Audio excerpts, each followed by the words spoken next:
have you with us here on a Friday night, and we begin tonight with the breaking news. The aftershocks felt just moments ago in New York City and beyond after that earthquake hit this morning, a 4.8 magnitude earthquake that struck at 10:23 this morning in White House Station, New Jersey, right between New York City and Philadelphia. These aftershocks moments ago registering a 4.0, almost as big as the earthquake itself.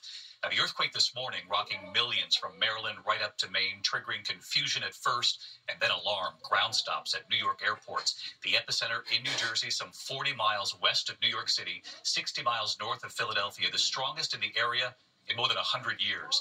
You can see the shaking in the live stream from the EarthCam webcam right at the top of the Statue of Liberty in New York Harbor. That was quite something.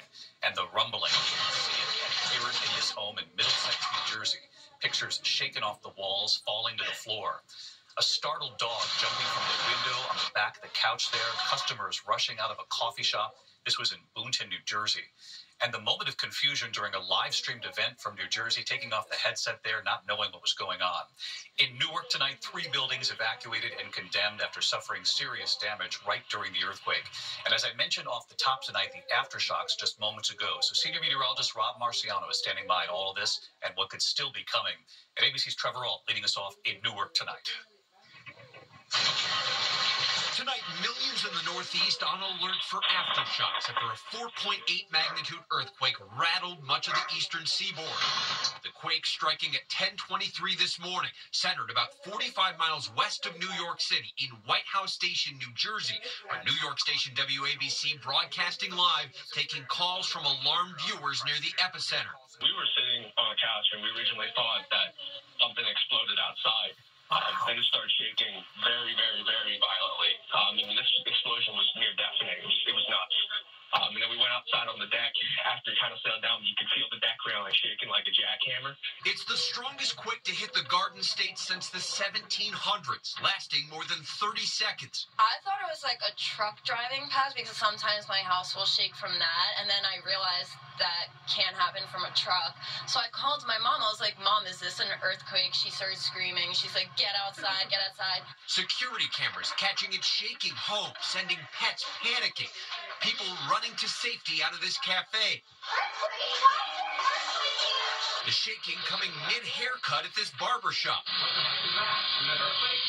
The tremors felt from Maryland to Maine and major metros like Philadelphia and New York City, jolting the EarthCam atop the Statue of Liberty. We were actually stopped on the George Washington Bridge, and we felt something rumble. We didn't know if it was cars going by us or what it was. But it felt like a joke.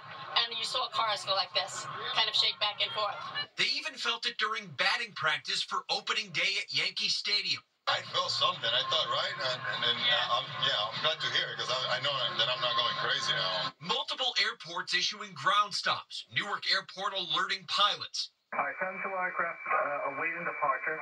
It seems like the tower is going to be evacuated. The NYPD using drones to inspect bridges. We've not identified any life-threatening situations, but we are certainly asking our local law enforcement and emergency services teams to be on guard for that as well. Today's quake striking along what's known as the Ramapo Fault, which spans about 185 miles across New York, New Jersey, and Pennsylvania. Significant quakes on the East Coast are rare, but do happen. In 2011, a 5.8 quake centered in Virginia was felt by millions in more than a dozen states, even cracking part of the Washington Monument. Quake expert Dr. Lucy Jones said had this quake been centered under a major city, the damage could have been much more severe. I think to be getting substantial damage, you need to be getting larger, 5.5 to 6, and you need to be putting it in an urban area. And David, 3 of these homes here in Newark shifted during the quake. They've now been deemed unsafe, and 10 families have been evacuated.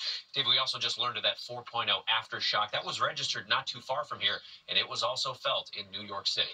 David, let's get more on that. Trevor, thank you. Let's bring in senior meteorologist Rob Marciano. Rob, this aftershock of 4.0, that's not insignificant.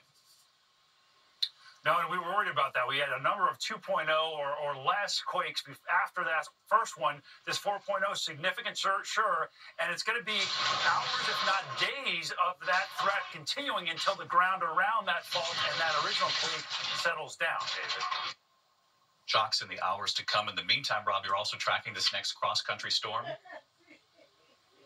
Yeah, weather-wise, this is another potent storm that's coming into the west, the core of which actually has already swung through California. We have over a foot of snow in the Sierra. We've got significant winds over 70 miles an hour in the Intermountain West. And look at the wind energy we expect into the mountains and into the plains. Red flag warnings are posted and high wind warnings as well. So let's track this thing.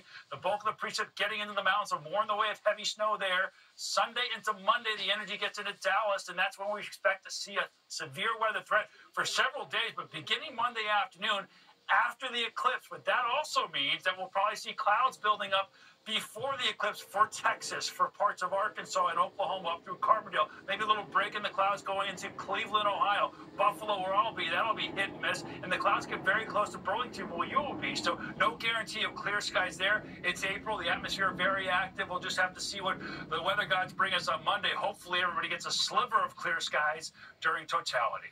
David? And you're getting a mix of everything as you stand there, the rain and the sun behind you. It is spring across this country, Rob. Thank you again tonight. This evening, we are also